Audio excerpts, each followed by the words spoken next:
How are these microphones? All right. We're going to call the meeting to order. Tuesday, September 10th, and we have a special guest to announce our legal notice because I don't have it printed out today. Decisions of this board may be appealed to Chancery Court by writ of certiorari. You have 60 days to file such an appeal. We would advise that you seek your own independent legal counsel to make sure that all procedural requirements have been met. There we go. All right. Meeting is called to order. And as first order of business, we will review the minutes from our last meeting, which was in Wilson Hall, July 8th. These minutes have been circulated to the board. Does anybody have any questions?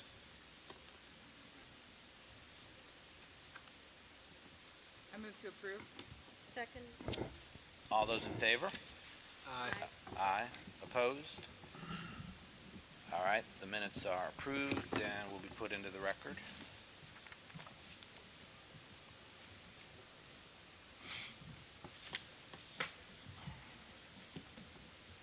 All right, we're going to start off with public comment time. We have a microphone here at a podium. If anybody would like to speak before the meeting, we ask you to state your name, your address, and we'll allocate up to 3 minutes per person.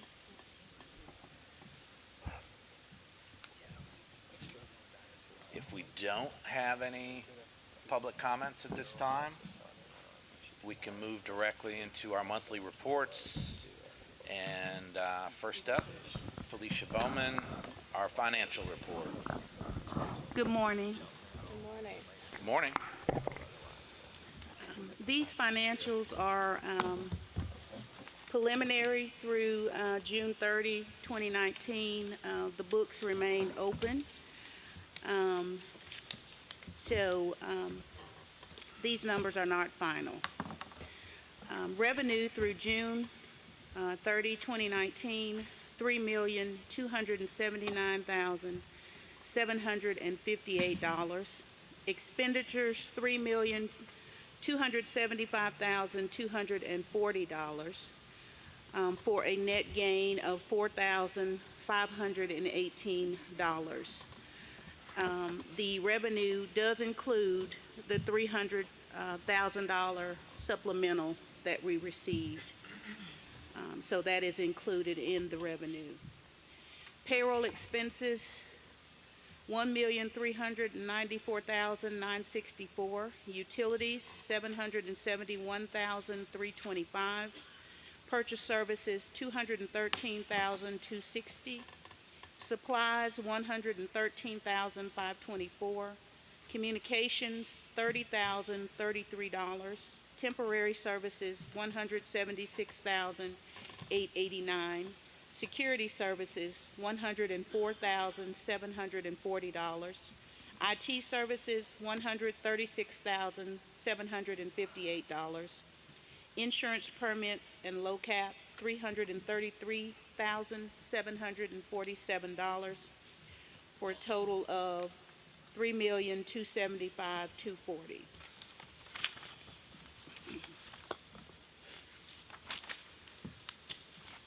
We brought in for the month of June revenue $264,803, and if you add the $300,000 supplemental, $564,803. Expenses for the month of June, $326,918. The breakdown for expenditures: of course, payroll remains the largest, 44%, utilities 21%, purchase services 6%, supplies 4%, communications 1%, temporary services 4%, security services 3%, IT services 4%, and insurance permits 13%. Revenue by category: flea market booth 42%, parking 15%, track 10%, building rentals 17%, outside space 1%, concessions 6%, state fair 4%, rentals 4%, and other 1%.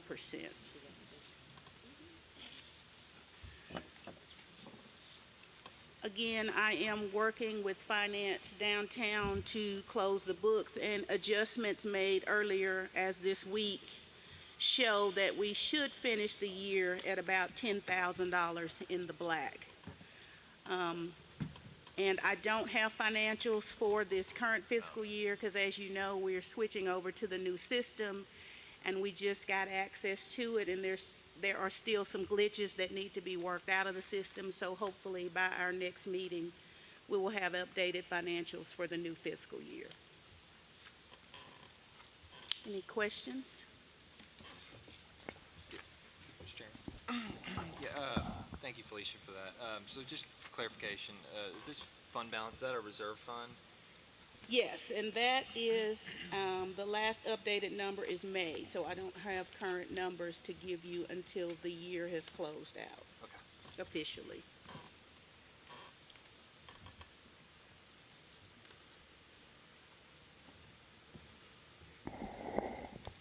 Anybody else? Questions? Comments? Thank you. Thank you, Felicia. All right, Executive Director's report.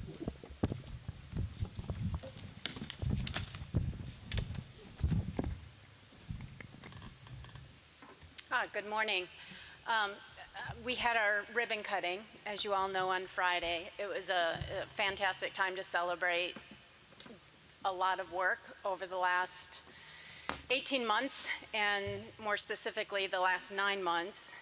We've definitely spent a lot of time together. I see a lot of our teammates out here, and I just want to thank, you know who you are, so thank you very, very much.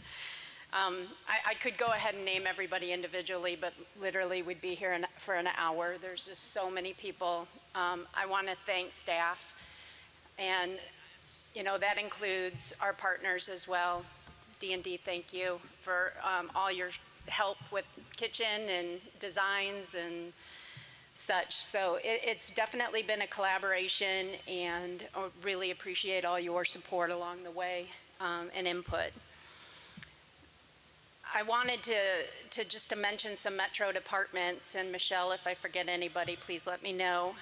It again takes a village to do this project, but there are some specific metro departments that really stepped up and met with us on a monthly basis to make sure that there was, number one, nothing forgotten, that we were able to make our timeline, which was aggressive. So I do want to thank Metro Water Services, Metro IT, General Services and ADA, our codes department, certainly our fire department and the fire marshal, and Metro Police Department. Again, it took a lot of people, and they certainly contributed to our ability to open this when we said we were going to open it. And of course, there's a lot of external companies as well. NES and Piedmont spent a lot of time helping us design and get service to the building. And of course, Comcast, Verizon, AT&T, so many companies involved in getting our services up and running. So I just wanted to acknowledge that. Thank all of you for, again, your support along the way, and welcome to Expo 2 and our new AV.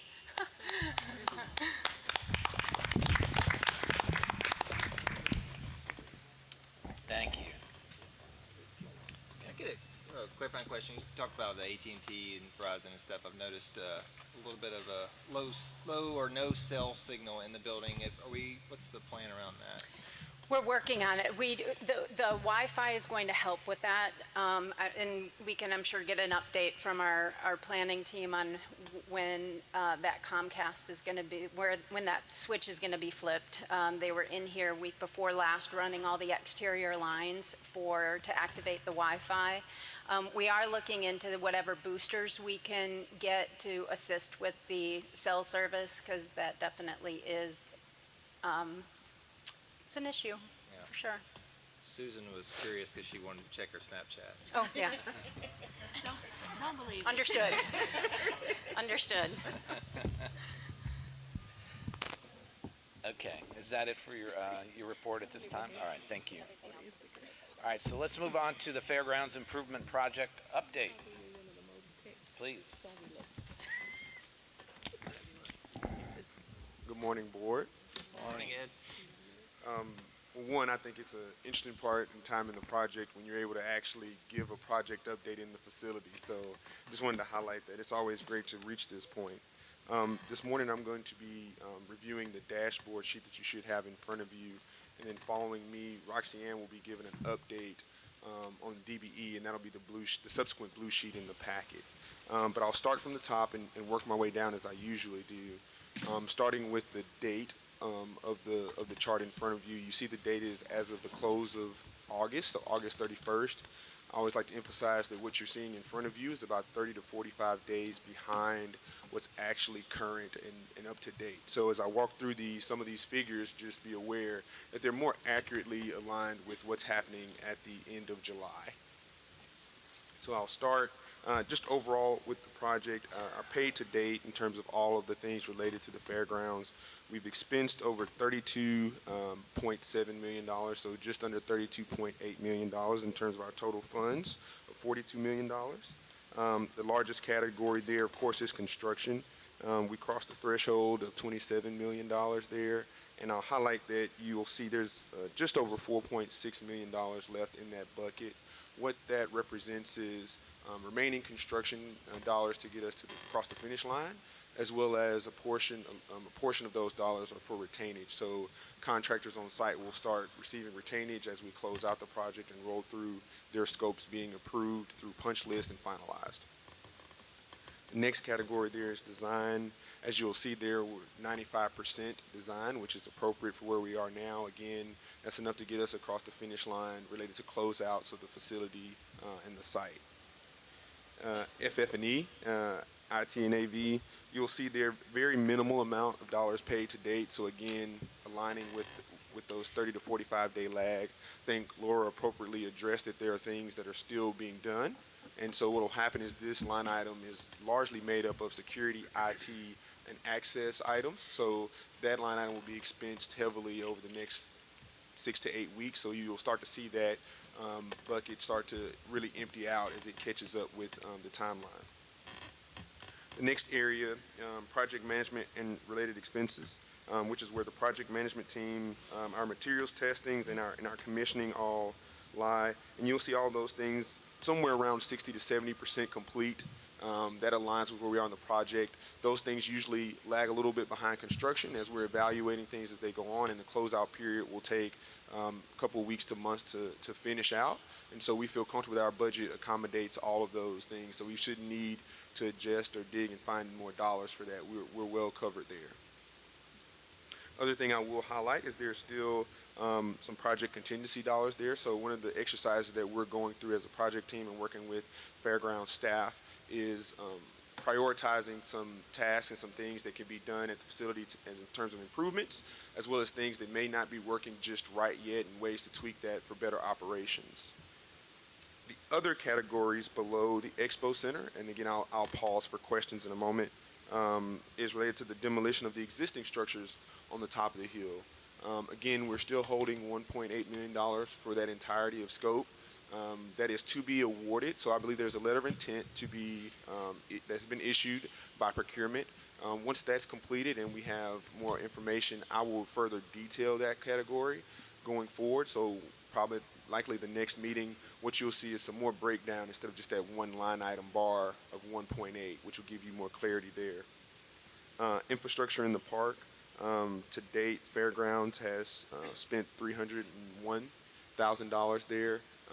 What we're currently working through is some of the retainage releases for the subs there, so that's been held off. There's been a few ADA changes, and of course we're still working and waiting until the voters building is available to be demolished. So there's still some scope that's there, and as I said, retainage will be released over the coming days and months. Small amounts, nothing extremely large, but that will also start to hit that line item, and I'll update you there.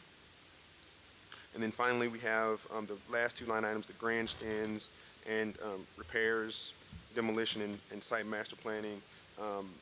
No movement on the grandstand, so no, it remains unchanged since the last time that I presented to you.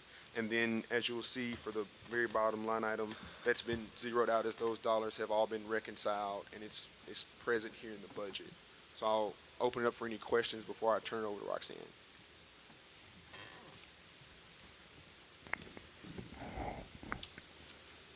Any questions? That's good. Look So forward to seeing you all next month. Thank you.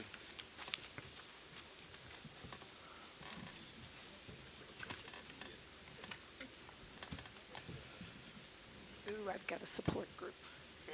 Good morning. Good morning. How's everybody doing? Good. I was just saying to Ed, I feel like the new kid on the block. The last couple of times he's done the report, so I like the sound of his voice. I was going to let him do it this time, but he wouldn't let me out of it. So here goes. Everyone should have a copy of the diversity participation sheet in your packet. I'll start with the fact construction. It's led by our construction manager team, Skanska.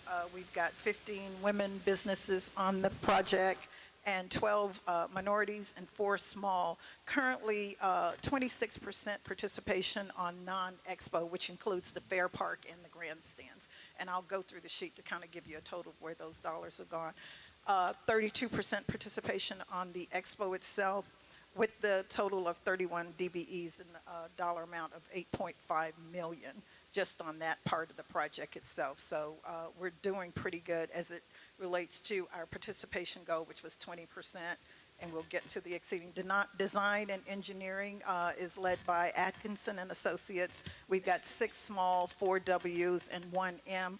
96% participation on that one, which is $2.2 million paid to date. Moving on to project management and communication, led by, what's your name again? GHP?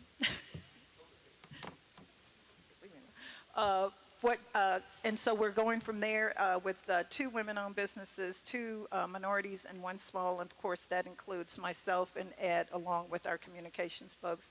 100% participation on that because we're working with a small business, GHP's management. $1.7 million paid to date. So overall, for the project, currently we're at 31% participation. Which says a lot considering we've far exceeded where that minimum percentage is. And that's a total of 47 diversity businesses with $12.5 million paid to date. Of course, Ed has showed you with the numbers. We're going on with abatement and demolition as soon as that award is announced and moving forward. So with that being said, I'm happy to report that we've done great on participation and we'll continue to do. We'll have the final numbers, of course, once the project is completed, but we're on target to exceed our minimum goal. If anybody has any questions. Did I sound better than Ed? Well done. Well done. Thank you. Thank you, guys. Thank you. This is good. Great news. One thing I did want to point out at the top of the sheet, you'll see that says through June of 2019. So because our DB reporting lags a month behind payments to our primary contractors, it has an additional lag even greater than what you see on the financials, but we will continue to update that as we roll through completion and close out. I just wanted to make one correction. GHP is women-owned. So I just wanted to say that. It's okay. I mean, like that's kind of a big deal. So, good morning. That's right. Ron appreciated that. Good morning, everybody. Good morning. Welcome to the new space. This is pretty exciting. I think everybody was here for the ribbon cutting, but it's nice to have a board meeting here and kind of get a lay of the land a little bit, right? Nice. Good job. I think Dave probably did that. Dimming it down, yeah. You're controlling that with your mind. I know, it's new technology we did here. So we just want to kind of walk you through with a presentation. Hopefully everybody can see the screen. Can you see it? Just kidding. It's wonderful to have a screen that's up and running and so large. So Connell, do you mind switching it over? Thank you. So again, just Fair Park is, as you know, up and running. The dogs have been loving it since before it actually officially opened, and that is a very popular place for the four-legged friends. So That's pretty cool. We've also been able to park on it. I think Fairgrounds has used it for parking and had events there. So, I mean, this is the aerial shot from August, and it looks great. Grass is growing even in this good old dog days of summer. It's still looking really good, so it's wonderful. As Laura mentioned, we did have the ribbon cutting last Friday, and you know it's interesting. There were a lot of folks that showed up. I think the whole board was here. I think everybody was here. It was really cool, and it was nice to see this big space. There was also an event set up in Expo 3, so you kind of got a chance to walk around and see what it's going to look like. So that was really successful. It was interesting. If you were able to step back and see, there were a lot of people here. I mean, I don't know what the actual count was, 75-ish maybe, something like that. It seemed like we were a tiny little group in a big building, and it just kind of shows the mass of this space. And this is actually our smallest building. So I think it's something for perspective. Now that you've kind of been in here and seen people through this space, you get a vision of how functional this space is. Go to the next space. So this is what it looks like with about, 1,500 people plus. In Expo 3, this was the first boxing event. I mean, these are big buildings. It's really wonderful to be able to have, a smaller ribbon cutting in one space, a board meeting in one space, and 1,500 plus people. And the flea market's going to be awesome this month. I'm excited to see what it looks like, jam-packed like that. So there's still a little bit of site work going on. Just kind of want to walk you all through that. And of course, you see it as you're walking in. It's mostly outside. Obviously, our detention basins, we're planting those. We're planting all the landscaping around. Looks really nice as it's going in. There's still some exterior site work. Stairs are going in, which I think you were happy to see that happen. The show arena, the base. Remember, the show arena is an engineered dirt floor for the show arena for livestock and animal showing. So this is the sub-base material going in it. But all the lighting is in, all the speakers, everything is in and ready. So this is really the last step for the arena. Of course, the outside landscaping. This is a nice shot of showing some of the pervious pavers.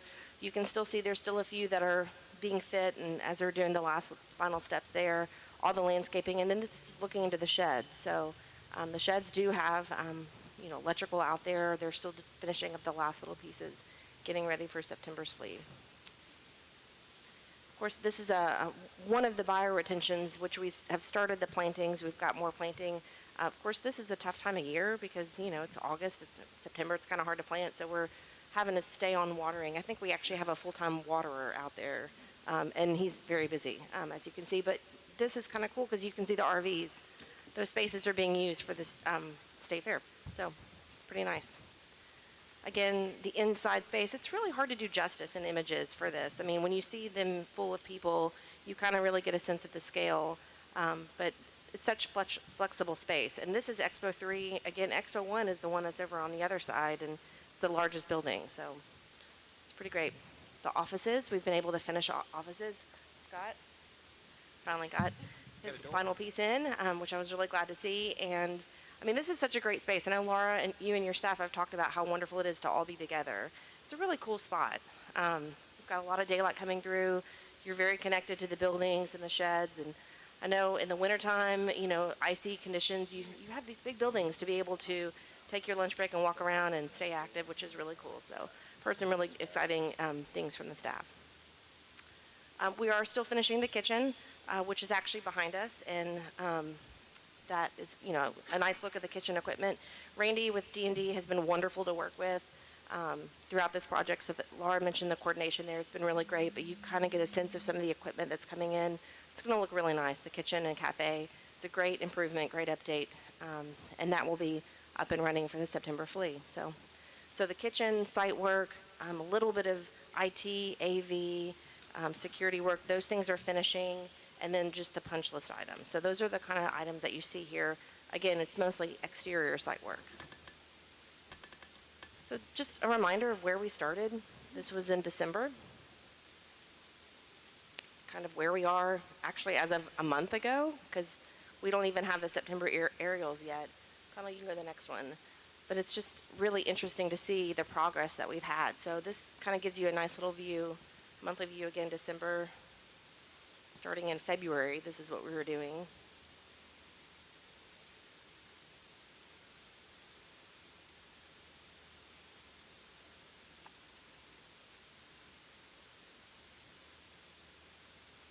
We've had an amazing construction team here, for sure. Makes it look like magic, looks very easy.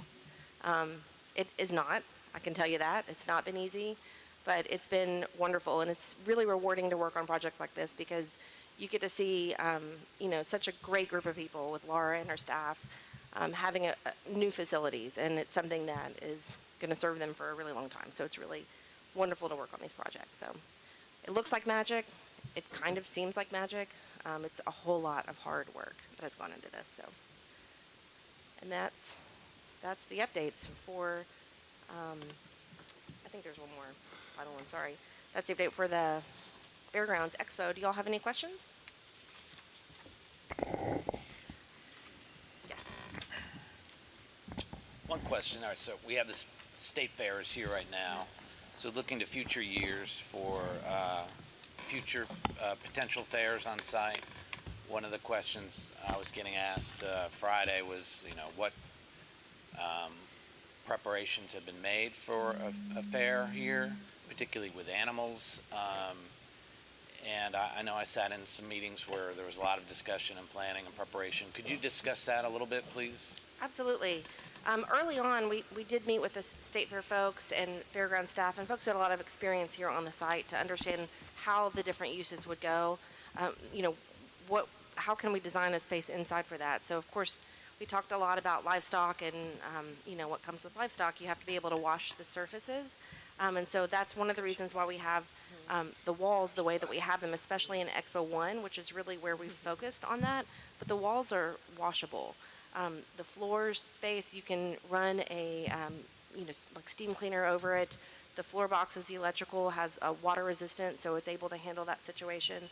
So we really designed to be able to handle that on the inside, as well as the outside exterior sheds and show arena. So we've worked really hard to make sure that any runoff that's coming off of the sheds is going to the right place and not, it's going to the sewer and not going to the storm line. So we've really taken those components into the design.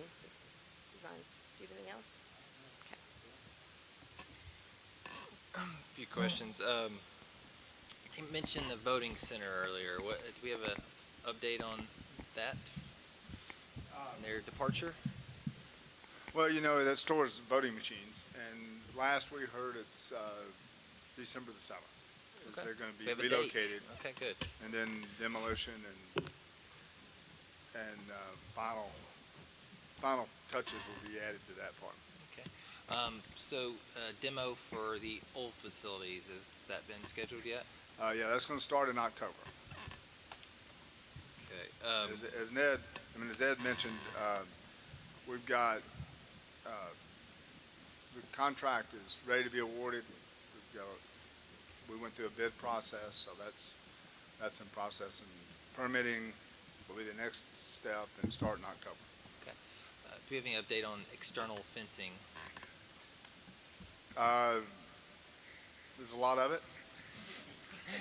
Can we get an There's some update? temporary fencing still going on. There's some other things going on. We'll have to sit down and kind of walk you through where that stands. Okay. Still something pretty high on my radar. I understand, and we've been talking about that. And as Ed mentioned, we're finalizing all the budgets and finding out where we stand with FF&E and those kind of things, and some of that's going to fall into that. Thank you. Just to add to that conversation, some of the construction fencing that you see, like around the Nolensville entrance or what used to be Walsh, we have some fencing going in to connect to that. So there'll be a transition of fencing, and a lot of it we've looked at some of the different materials that are Fair Park. So it's trying to match what's here, because that was one of your concerns, is not having 15 different types of fencing. But then also the infrastructure project will come through, and then there's going to be some updates around the site. So I think fencing is a topic that'll be here for probably the next couple of years as well. Last question. You may not know much about this, but I was just looking at the aerials. It reminded me of the walking pedestrian pathway across to the metro lot across the street. Where exactly is that? 'Cause I remember one time when the transit plan was going on, there was talking about potentially being a hub over there. And I didn't know if that that was the exact property or not. 'Cause I was thinking about it from a overflow parking perspective, if that has been thought about. Walk over and point at it. I think the Metro lot, I believe, is that changing where they're wanting to put that lot, or is the Metro, the bus station? No, okay, that's still there. Transit hub or? Yeah, there's I guess a Metro lot across the street, and I just didn't know if that's been.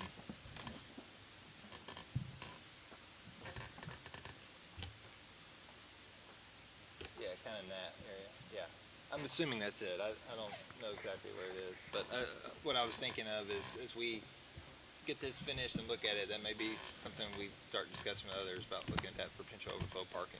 Yeah. There are limitations that come with that lot because that was part of the FEMA buyout. Yeah. And because of the 2010 floods, so there are definitely limitations associated with that land. Okay. And we've discussed what those are, so we're aware. And I would like to point out something. The infrastructure project is in design right now. It's actually still in the early phases of design. Improvements to Wingrove, pedestrian access, along with Wedgwood, the bridge, and Benton Avenue, all of that is being designed and discussed and evaluated. As that's unfolding, the goal is to have that completed at the same time as the stadium. As all that's unfolding, there will be continuing changes around this site. Like right now, we've got access to Nolensville Pike. At some point, that'll shift over to Wingrove. We'll have the bridge at some point. All of that is trying to work out how to do that Rubik's Cube where everything kind of fits together at the end is something we're right in the middle of. Well, and the other piece too is phase 2 of Fair Park. As you know, there is funding sitting in the CIB. So we certainly are optimistic that that will be funded and that we will be able to continue phase 2 of Fair Park. Laura, on the event schedule, have most of these transitioned to the new facility, or are some of them still taking place up on the hill? So Bonna's question was on the event schedule, if some of them have transitioned down here. Some have, and then others we're working with to finalize their new layout. I'm sure Scott can probably give us a little bit of an update on that transition. Both of the junior roller derby and the adults have moved down and started practicing in Expo 3. And as you know, we've had several sporting events down here. The last event that we have up on the hill scheduled is September 21st. All the other events starting in October are all scheduled to be down here. We did that because we figured that that would be the easiest way to do it. The good thing, and Laura didn't mention, is that we've been able to schedule events during the state fair, which we've never had a chance to do before. We had an event here Saturday during the state fair, so it was a lot of traffic and cars and $5 parking, so we like that. But the last event, again, is going to be in Creative Arts on September 21st. All the other events starting October, the first Saturday in October, will be here. That's great.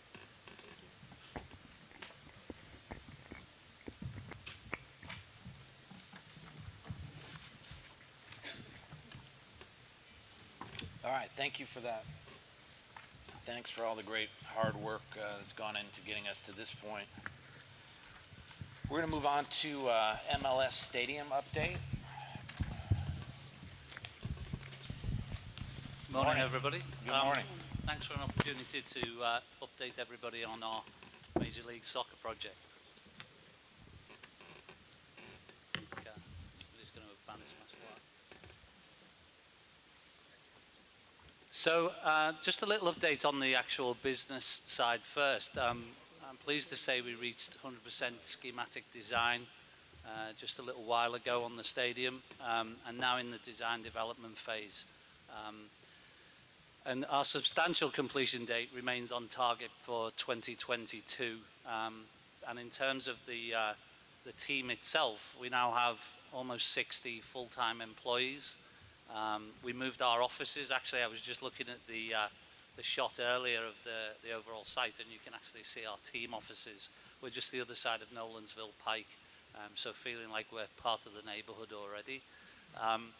And so I thought we'd bring along some renderings of the stadium. The most recent, this is from the south of the site.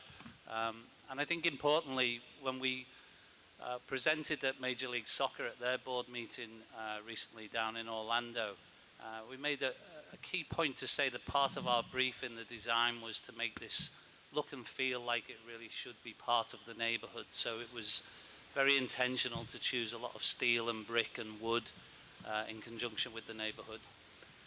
This is the same shot at night, and I think this is actual drone footage with the stadium rendering dropped in, and I think gives a real sense of its proximity to downtown.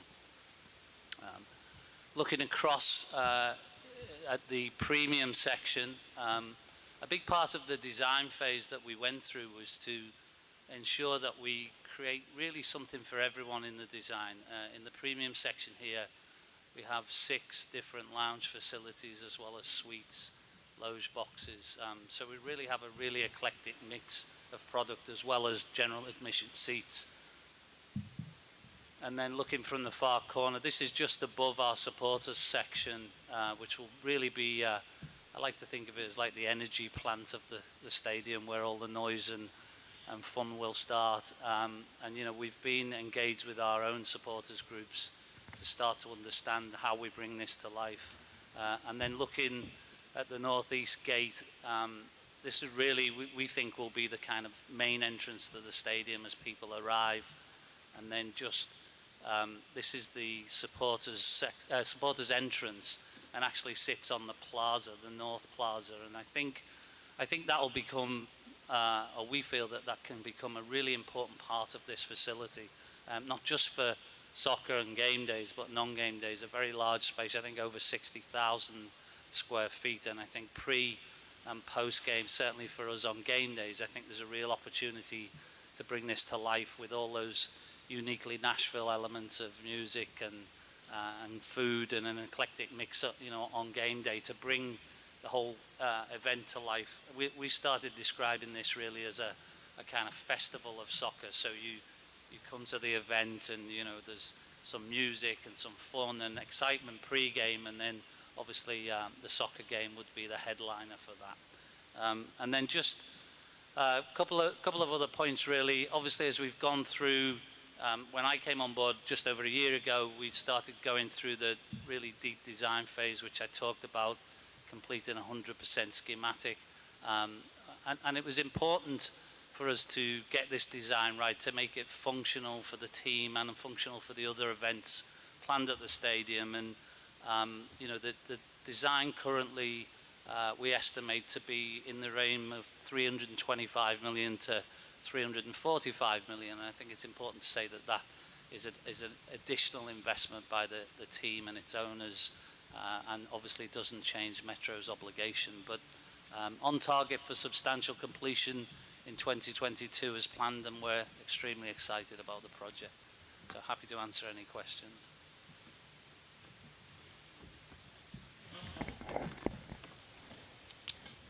Anybody else have questions? No. Thank you. Thank you very much.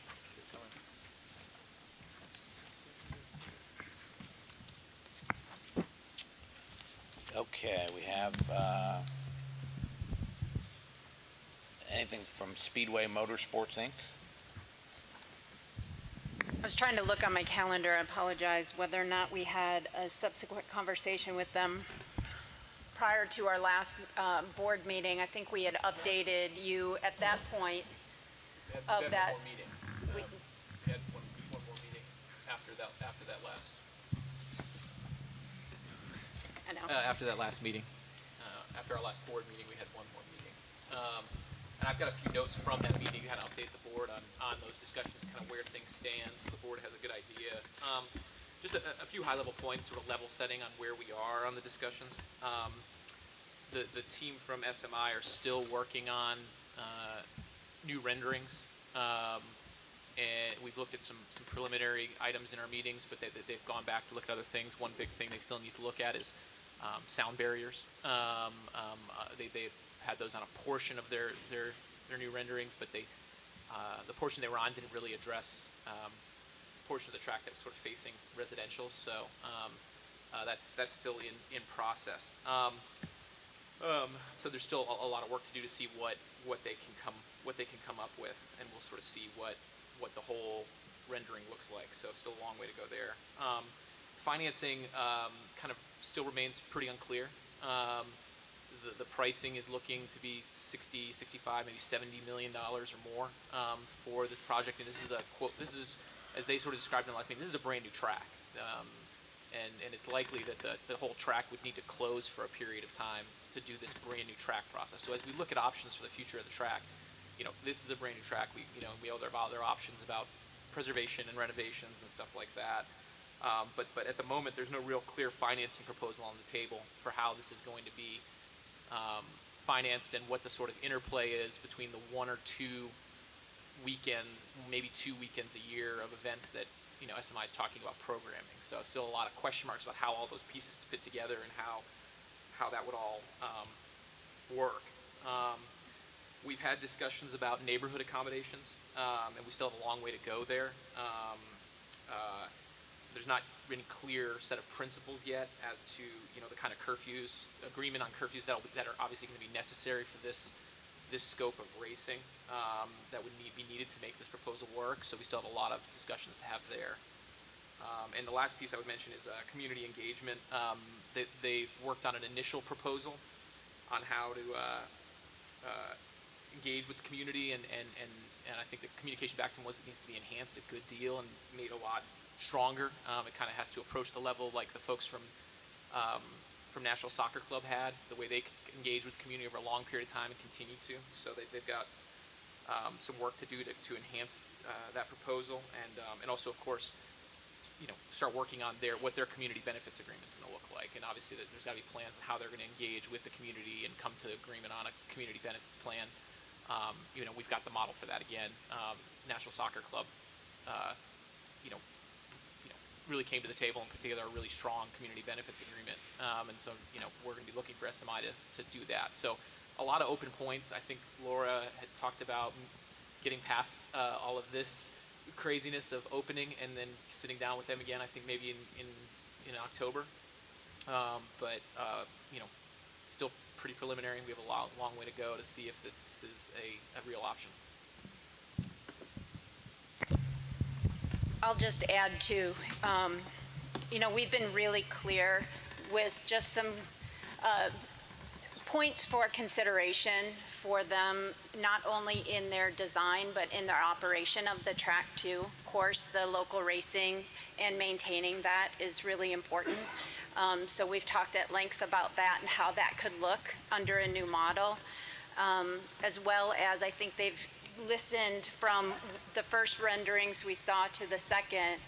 They absolutely took into consideration some of those consideration points that we brought up the first time, and just looking at impact to the entire campus, not just the track. So I think we're heading in a good direction.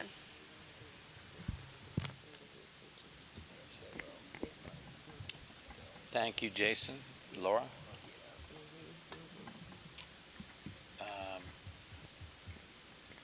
Actually, Scott Jones, if you don't mind, the State Fair's going on. You got any updates for us on how your year's going here?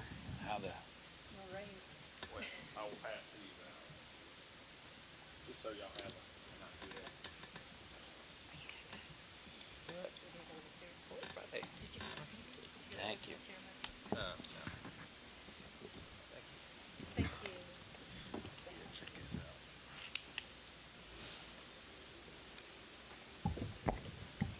Well, we're not quite to the halfway mark, but this weekend, opening weekend, we have been blessed with some beautiful weather.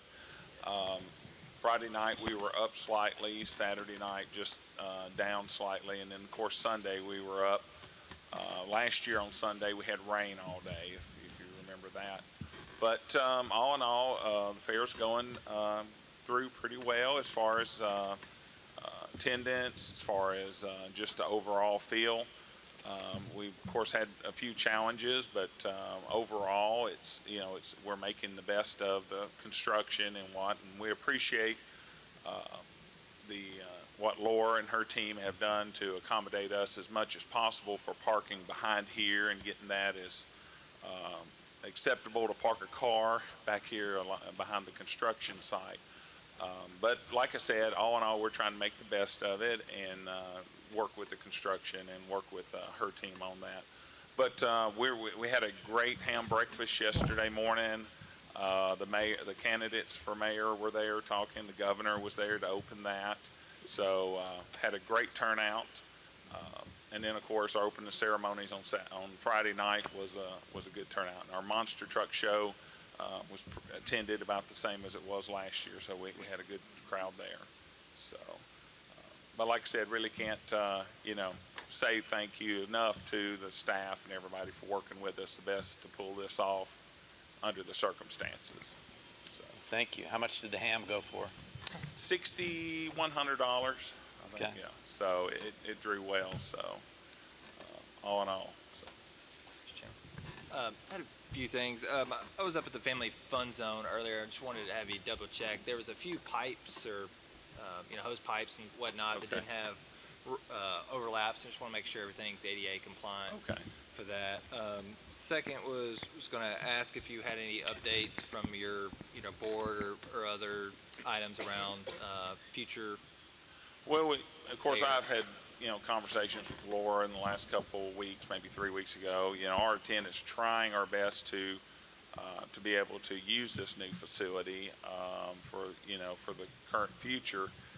I know there's a lot of things in the air as far as the old sanitation, old fair park, what we call, if that'll be under construction or not, because ultimately for our carnival, the fair, the majority, half of the revenue comes from rides that support our agriculture programs. So we definitely have to have a suitable location for the carnival rides.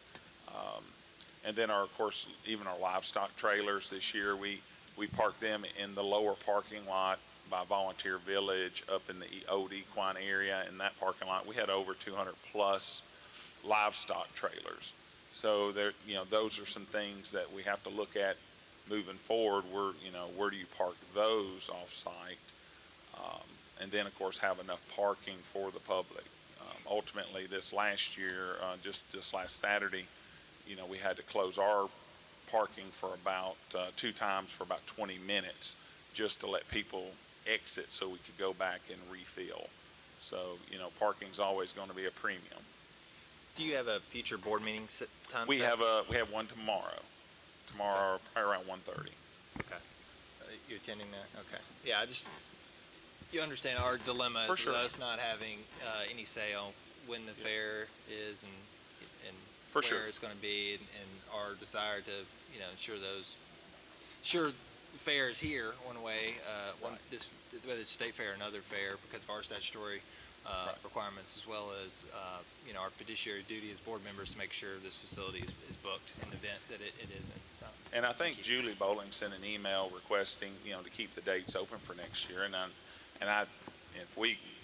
For example, if someone could answer if the construction in the lower parking lots over there will be taking place, what property will be available next year, a year from now? Will that be phased? That construction for the mixed-use developments. Okay. Not sure if Ron or Michelle could attend that board meeting tomorrow or answer that. That would be helpful. Well, I think that's all part of the infrastructure package and how we're integrating all the various aspects of it. Right now, we're envisioning that area to be available, but we're not to a point where we can just guarantee that. And thank you. And Scott, I saw a news article about Columbia and I think Murray County recently and their interest in hosting fair. Have they made any offers or? Well, there's been studies pretty well done. The state commission did a study probably a year ago, And out of that study, it pretty much stated that the state fair really needed to be within 30 miles of Nashville to have a successful population to draw from.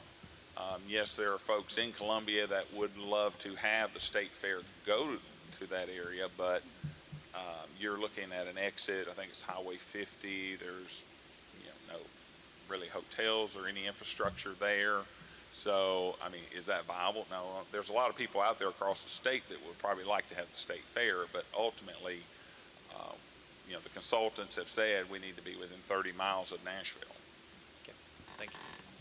I mean, I think just echoing what Commissioner Hemmer said, I think as evidenced by the discussions we had for this current fair and accommodations we're willing to make. I mean, this commission sits here ready, willing, able to make it work and make sure it's not just next year. I mean, we want the state fair here forever. So if you can tell your folks and whoever your folks are that need to come to the table, let's talk 2 days from now. Let's make it happen. We'll make it work. For sure, and even in the conversations I've in the past probably 8 months ago with Gobble Hayes, even when the fair is totally, or the project's totally done after 2020, and everything is, all the construction's done, let's just say we could have the carnival up by the soccer stadium.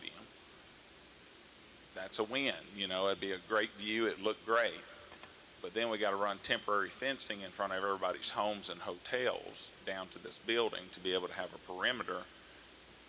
There are some logistics there that those questions haven't been answered, I guess, to our satisfaction, because we have concerns. How do we accomplish that to be able to have a fair within the footprint of a neighborhood? Have you guys talked about having the carnival rides in the infield, for example? Yes, we've had that conversation with our carnival, and it just can't happen. Okay. It's just not feasible for them to do that. Currently, you could not get the trailers in there. The trailers, a lot of those rides are pushing the limits of 80,000 pounds. They sit real low. To come over turn one, they would definitely drag. And then once they get in there, they would be in a bowl.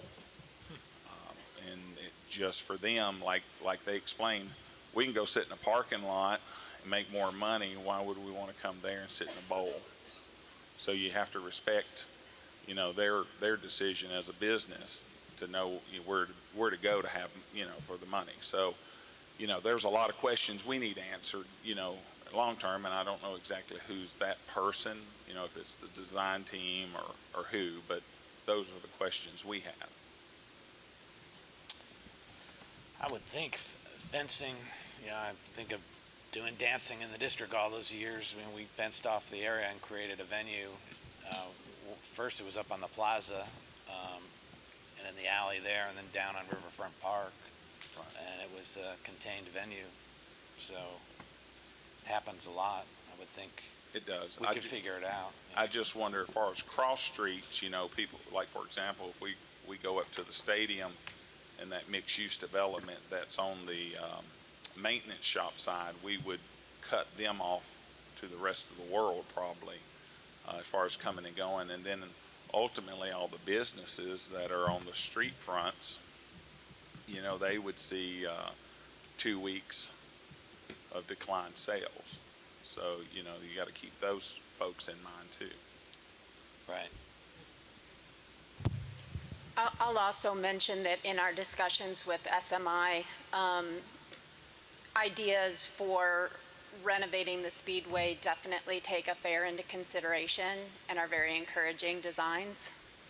So while the current design may not support it, a new design could. That's what I was wondering about, because they've pushed that concept, so I'm kind of a little, I don't know if they maybe haven't thought it through very well, or maybe their design's still pretty preliminary, but that's, so that's, is the bowl, I guess the question is the putting, let's say the tunnel arrangements were to change in a track that, would that, and then divide that out from the concept that we talked about at the end about the bowl, which is a bigger problem, if you understand my question. I refer to our carnival provider is the largest in the world, largest traveling amusement company. They do over, I think, the top 12 fairs in the nation. They do over 200 events. They've done fairs, small, large, and seen everything.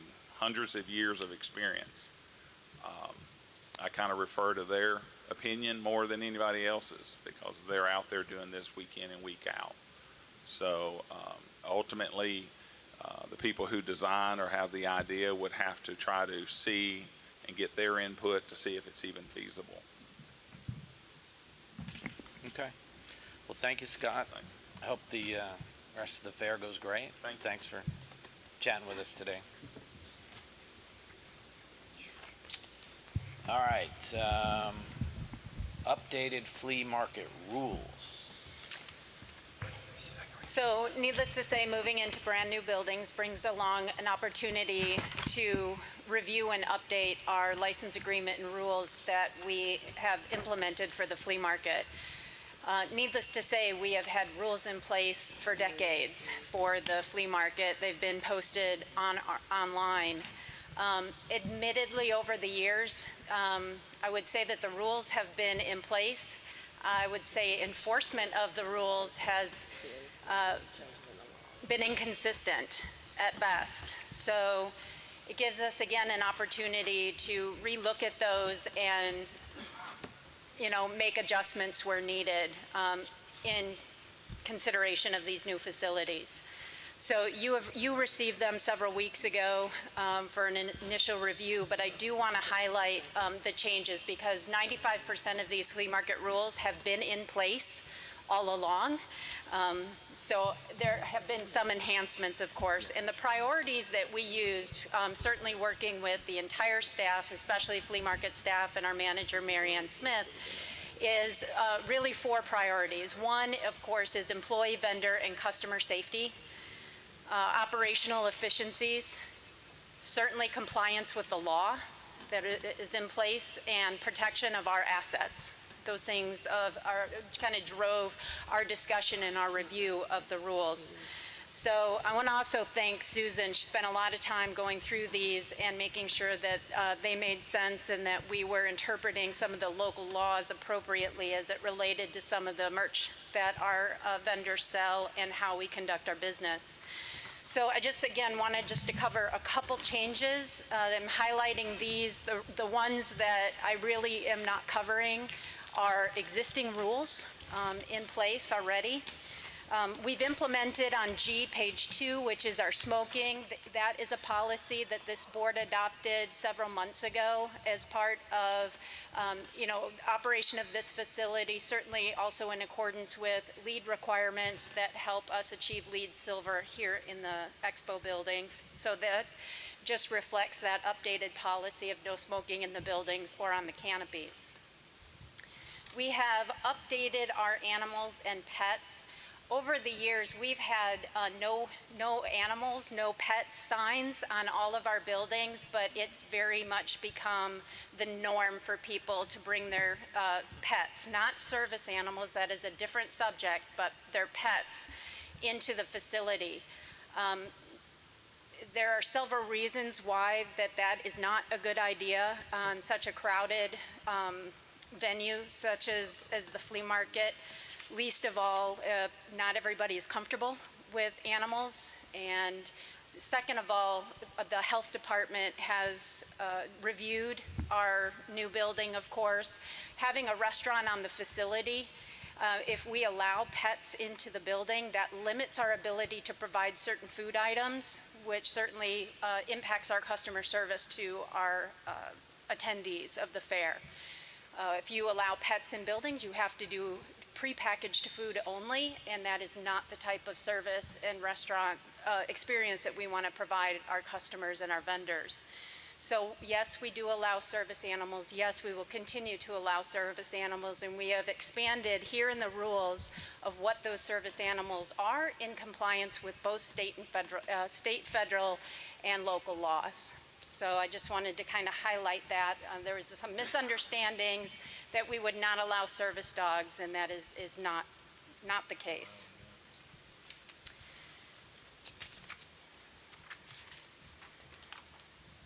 Some of the other rules have been added within the last couple of years, Any rule update that we have done, we've noticed it in the monthly flea market newsletter. Another major update to this is on page 7. And it is a recently updated law, well, recent as of mid-2017, and it is food prepared in domestic kitchens. So we wanted to make sure that there was some guidance in place for vendors who prepare home-cooked meals or items for sale for the flea market that they prepare in their home kitchens. State of Tennessee doesn't necessarily license those kitchens anymore, but they do provide us guidance as far as what types of items that would be prohibited for sale. And so we just wanted to make sure that our vendors were aware of those rules, and it's certainly their obligation that if they are providing home-cooked items for sale, that they are very aware of those local and state laws that govern domestic kitchen preparation. So that has been added to and expanded.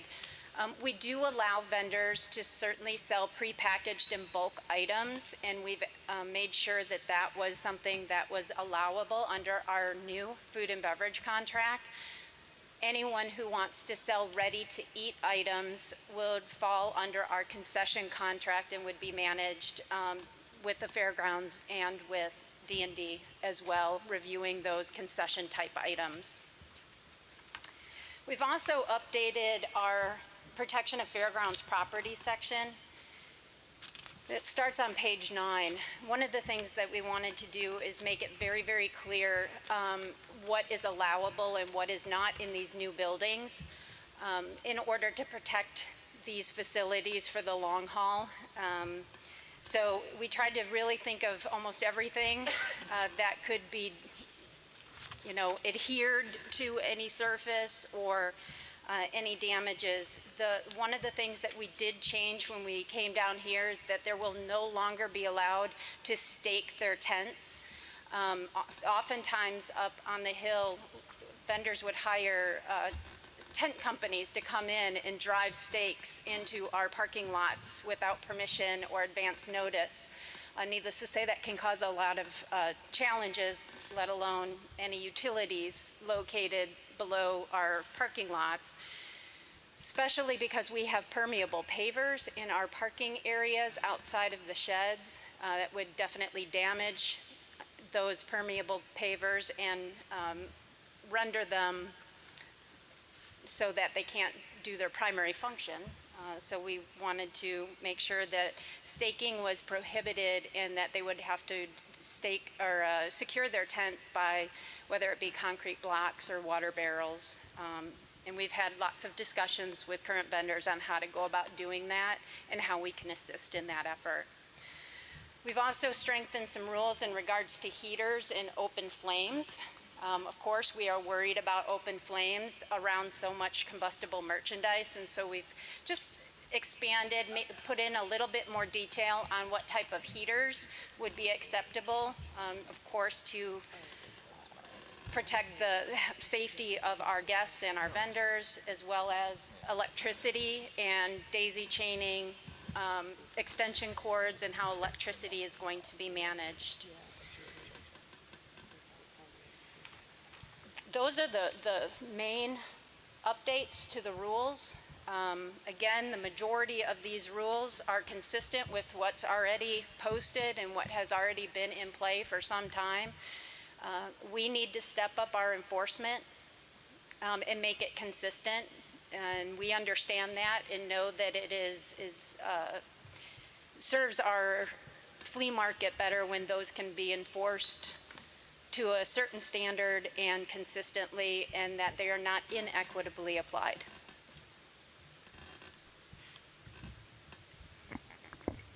Chairman, make a motion for purposes of discussion. Move to approve the use of these rules, acknowledgements, and fee schedules, and hereby grant the executive director the authority to update, amend, and modify these rules with the exception of the fee schedules in conjunction with and upon consultation with the legal department as may become necessary in the future. Second. Okay, we have a motion and a second. Is there discussion on the matter? I will note too that what we've asked is we've mailed all these out, and Marianne and her team have spent a lot of time. Needless to say, after the August market, they've had to completely switch over our billing system and our reservation system to now reassign all the booths to this new facility. So they've been working really hard with that, and so they have been mailing out invoices instead of doing it after the flea market. Usually we do that right away on Sunday of the month prior to rebook. We were unable to do that this month because of the transition of buildings and the computer software updates. So they've worked really hard at getting these mailed out. We have, as you see on the last page, have a sign-off and an acknowledgement that these rules were received, and we will be logging these into each vendor's file so that we know that they have received and read and understood and acknowledged that they have seen these rules prior to the next time they set up for the flea market.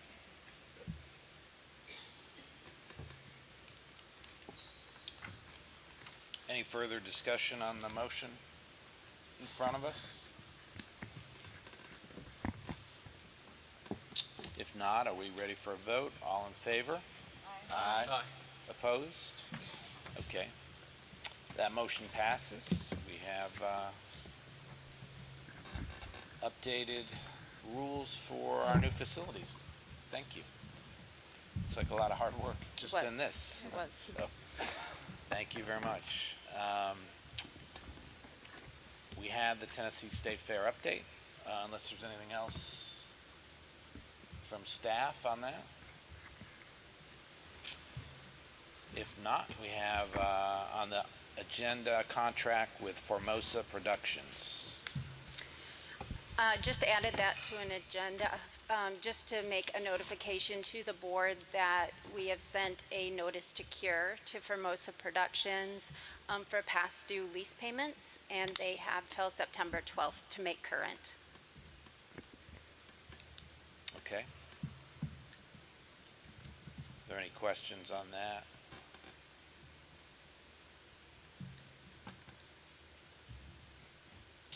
All right. Are we? I see their counsel here, and I guess I do have a question. Just to follow up on, since Mr. Roberts is here, since back in the spring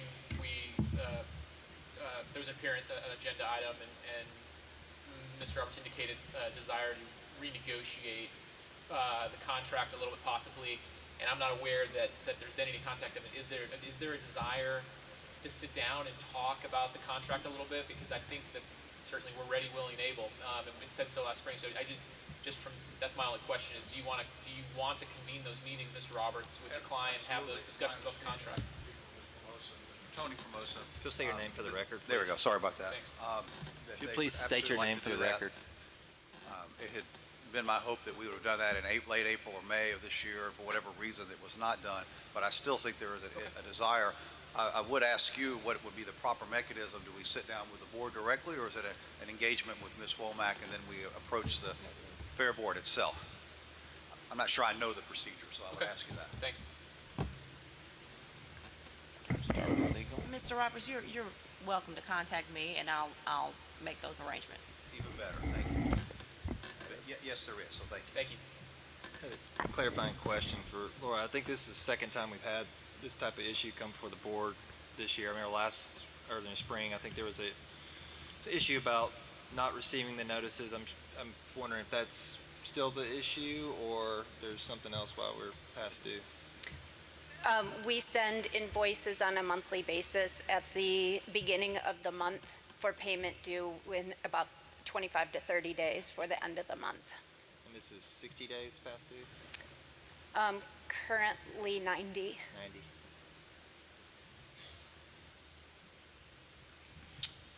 All right. Are there any other items for the board? Motion adjourned. All in favor? Aye. Aye. Thanks for coming, and our new facility, improvements still ongoing. Thank you. If anybody has not been in the building, I'm happy to take you on a little tour if you'd like.